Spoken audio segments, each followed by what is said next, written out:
Alrighty, so the last couple days have been a little bit more exciting in baseball. Winter meetings finished today, the Rule 5 draft, but there were a couple deals that were done. There were also a couple rumors that kind of piqued my interest, and we're going to talk about those today. I think we have 3 completed deals and 2 kind of bigger rumors to talk about that I'm kind of interested in. So if you guys still enjoy these videos, make sure you hit the like button down below. Subscribe to the channel if you're new and enjoy the content. And as always, in the comment section, let me know your thoughts on the rumors and the deals that we talk about in today's video. If you missed the last video, it's going to be up here in the top corner. Go and give it a watch.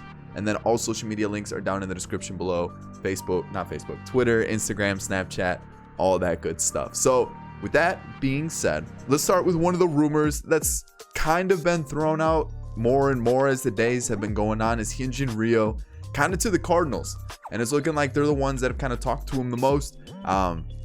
There's also players like the There's also teams like the Blue Jays and the Angels that are involved. It looks like the Angels are starting to go after a lefty because their left side of the infield is really strong. You got Rendon and Simmons. So if you can have a lefty, it looks like that's what they're kind of looking for pitching wise. But Ryu is looking like he's kind of like the next name that might be taken off the board. And I feel like it makes sense. He's had a really good year, and when healthy, he's a very, very good pitcher. Let's take a look at his stats. Alrighty, so 2018, there were some injuries, and that's why he hasn't pitched as much. But when you look at his last 2 years when he was healthy, he's been very good. This year, he had a phenomenal year, a 2.32 ERA, 182 innings pitched, and a WHIP at just over 1. He's shown that he's a very, very solid and formidable starter. Even in 2018, he only pitched in 82 innings, but his WHIP was just 0.001 higher. His ERA sat at under 2, and he shows that he's a very, very strong pitcher. He's a very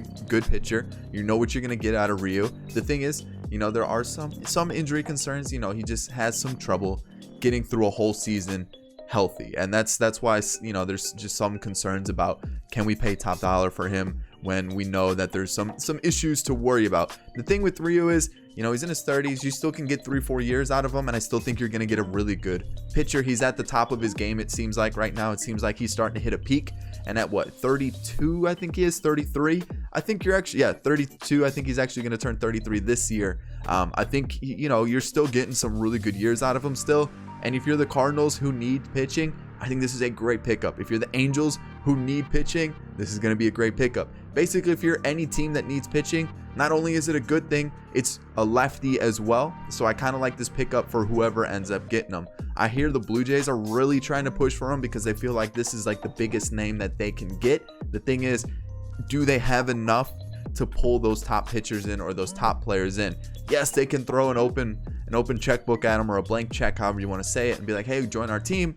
But you still got to have that pull power that says we do have enough of a good enough lineup to actually bring them in. So Ryu, I think wherever he ends up going, it's really going to help the team. It's really going to help the pitching staff. I think the Cardinals are kind of the team that's really starting to lead the race here. It would suck to see him end up at the Cardinals, especially as a Cubs fan, but I could see why he would want to go there. They're a contending team. They're a really strong team, and really their biggest downside is their pitching. So if they were to get a pitcher, I think this is a good pickup for them. So the next rumor that we're going to talk about is Hader to the Yankees, and this is absolutely mental. There's been some other teams involved, like the Dodgers and the Mets as well, but it's starting to sound like maybe Hader may be one of the big relievers that gets moved this offseason. He's got a very friendly contract sitting at 5.6, or that's the expected amount that's going to be for this year. He's still got about 3 or 4 years of team control, and he's only 26 years old. He's still one of the most dominant lefties in baseball, and as an 8th or 9th inning guy, you know what you're getting. His whip's always low,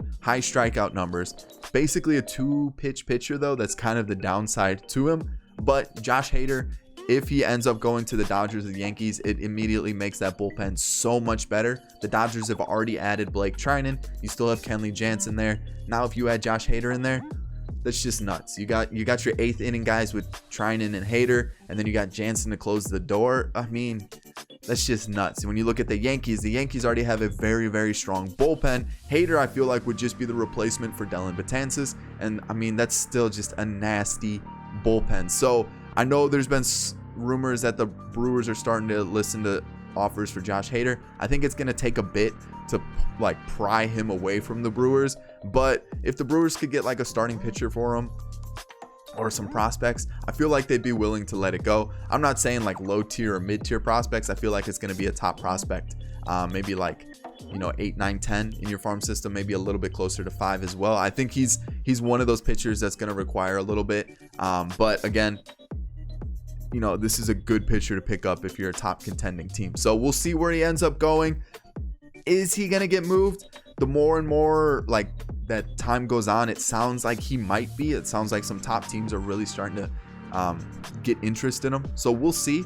I think if it does happen, it's going to be closer to the start of the year, or start of spring training. So we'll see what happens. But if Josh Hader leaves the Brewers, I feel like their bullpen is in some serious trouble. So we'll see what happens. But if he goes to the Yankees, I have a feeling like that's just like game over, right? I feel like that's the top bullpen's top starting rotation. Their lineup's already stacked as it is. Or even if he goes to the Dodgers, it's kind of the same situation. So if he goes to one of those two teams, I feel like those are the favorites right away. All right, so let's move on from the rumors. Let's actually talk about confirmed deals. We're going to talk about Jose Peraza to the Red Sox. I think it's a $3 million 1-year deal.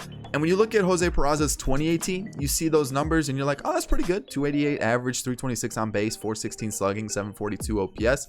That's solid. Like, those are some good numbers. You're looking at that and you're like, okay, you got a good second baseman, good shortstop right there. But then you look at what happened this past season. 239, 285, 346, and a 631 OPS. Just his numbers in general just fell. I'm pretty sure there were some injuries involved as well. He's still pretty young. 25 years old is still pretty young. He's going to hopefully develop. And when you look at the Red Sox lineup, they don't really have a true second baseman. Dustin Pedroia, I know, is there still. Pretty sure he's still there. But, injuries for him, aging, he's not the same Dustin Pedroia as before. Michael Chavis, I don't really see him as a second baseman, more of a first baseman, especially when you got Devers at third, you got Bogarts at third, slot Peraza there at second base, or Bogarts at short, Devers at third. You got Chavis at first. I'm pretty sure Chavis spent most of his time at first base last season. And then now you got Peraza at second. I feel like that's a decent infield. Peraza could have a bounce back year. It's a very friendly contract. He's still young. He's got something to prove. And I feel like that's a decent, that's a decent infield right there. I know their outfield, they're looking to possibly move some players, Mookie Betts, maybe JBJ, trying to dump some of this heavy salary or those high salaries that they do have. But I feel like, bringing in Peraza for $3 million, I think that's a pretty good deal. Yes, he had a terrible year last year, but 2018 shows what he can do. He's not going to be a power hitter. He's not going to be that guy that's going to crank home runs and bring in a lot of run production, but he's a decent fielder. He's actually a pretty good fielder. He's going to get on base, and I feel like this is a decent pickup for the Red Sox. It's not the flashiest of signings, but when they're kind of on a salary crunch, they can't really afford the big contracts right now. This is a good bit of business, and it's a good bit of business for them. That's basically what I want to say for Peraza. I think this is a solid pickup for the Red Sox, and if it doesn't work out, it's a 1-year deal. It was a low salary deal as well. I mean, it's not terrible. So we'll see how it pans out, but now you got your new second baseman, and you don't really have to worry about that. You can focus on improving the outfield and the bullpen, because I feel like, center field, JBJ really isn't an offensive threat at all. You're trying to trade him as well. And then when you look at the bullpen, there's a lot of questions there. You don't really have a true closer as well. So maybe that's where the next plan to the next place to attack for the team. So I feel like Peraza, great pickup. Let's see what happens with that move. So now let's talk about Brett Gardner coming back to the Yankees. So when you look at Brett Gardner, obviously he's kind of been their just very consistent outfielder. He's actually coming off a career year, 28 home runs. He's been a solid, I wouldn't say platoon outfielder, because last year he actually played quite a bit in the absence of Stanton and Judge through injuries. But you know what? He's having a solid year, or he had a solid year. 1 year, $12 million. It's not bad. He's proven that he can still play. He may not have the best of arms in the outfield. He may not have the same speed that he did a few years back, but he's still a very serviceable, very consistent outfielder for the Yankees. He's been there for quite a bit, and I feel like, it's kind of like you got to bring back that trusty player, that trusty, whatever you want to call it. He's very reliable, he's very consistent, and you know what you're getting with Brett Gardner. So I feel like this was more of just a comfort signing. We know what we're going to get out of him. We need that outfield depth, just because You know, Aaron Hicks is still kind of coming back from Tommy John. I believe it was Tommy John.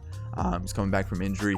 Stanton and Judge, they may get hurt at times. Clint Frazier really hasn't shown that he's going to be, you know, that he can live up to the hype. So you got to have that depth. And I feel like picking up Brett Gardner has been just, you know, it's just one of those comfort picks. You know what you're getting out of him.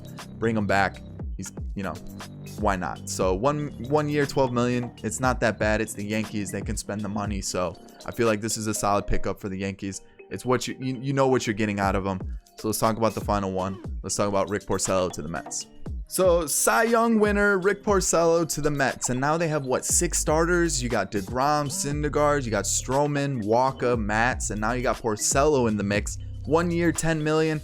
Again, I don't dislike this deal. I think it's a good one. You got pitching depth. You can move one of these 2 guys to the bullpen if needed, or you're gonna run with a 6-man rotation. Whatever the solution is, I like it. I mean, I feel like you never know what's going to happen. A lot of the times starting pitchers do have some sort of knock or some sort of injury at some point. It may not be a massive one. It could be just a small one, a week or 2, or miss 1 or 2 starts. But then you have that depth now. Porcello is very consistent, a 4 or 5 starter. This is not a bad move at all. You're looking at his last 2 years. His whip is sat, last year was about a 1.4. The year before that was about a 1.2, a little bit lower. But when you look at his innings pitched, in 2018 he threw almost 200. Last season he threw 174, and a little bit of a down year last year, but he's still going to give you innings. He's still going to give you consistency, and you know what he can do. 2016, I think he won a Cy Young. Obviously he's not the same pitcher as he was then, but he's still a very consistent pitcher. He's only 30 years old, so he's not that old, and I feel like this is a good pickup for the Mets. It's 1 year. It's not like you invested 4 or 5 years into Rick Porcello. You're not out there throwing 20, 30 million at him. Even 10 million. That's like nothing nowadays. I feel like this is a solid pickup. You know what you're getting out of Rick Porcello. You're going to get consistency. You're going to get someone that can go out there every 4th day, 5th day, whatever it is, and you got yourself a starter. I feel like he's going to be kind of competing with Walker for that 5th spot, and then, or it sounds like they might even trade Steven Matz, which, you know, may have some trade value. It sounds like they kind of want to go after Starling Marte or a true center fielder, maybe even like a younger backup catcher for Wilson Ramos. It just seems like the Mets are starting to make some moves. Steven Matz could even be packaged with Jed Lowry to find some other players. So it sounds like maybe Steven Matz is on the block, and maybe they're going to rock with Porcello and Walker as their 4 and 5. So it looks like if it's not for a depth pickup, it's actually to move Steven Matz. Either way, I think this is decent business once again by the Mets. It may not be the flashiest of signings, and it may not be the flashiest of moves, but again, it's not a bad move at all. So again, good business by the Mets, and we'll just kind of have to wait and see how it pans out. So that's how we're going to end today's video. I know there were more, just a couple rumors, and that's kind of what we talked about for a bit, but obviously there are some minor moves that happen in baseball. And again, Brett Gardner to the Yankees is not terrible. It's one of those comfort pickups. You know what you're going to get out of them. Peraza to the Red Sox, I think, is some decent business for $3 million. That's nothing for a guy who's shown that he can be a very, very solid second baseman. And then Rick Porcello is just another consistent pitcher for the Mets. Overall, you know, I still think this offseason has been amazing. I'm really intrigued to see what happens in the upcoming weeks. So I hope you guys enjoyed the video. If you did, thumbs up down below. Subscribe to the channel if you're new and enjoyed the content. And as always, in the comment section, let me know what you think of the moves that happened today. Other than that, guys, I almost said I'll catch you in the next one, but first off, we got 2 videos, most recent and one that YouTube recommends that you guys check out. So with that being said, I'll catch you all in the next one. Peace.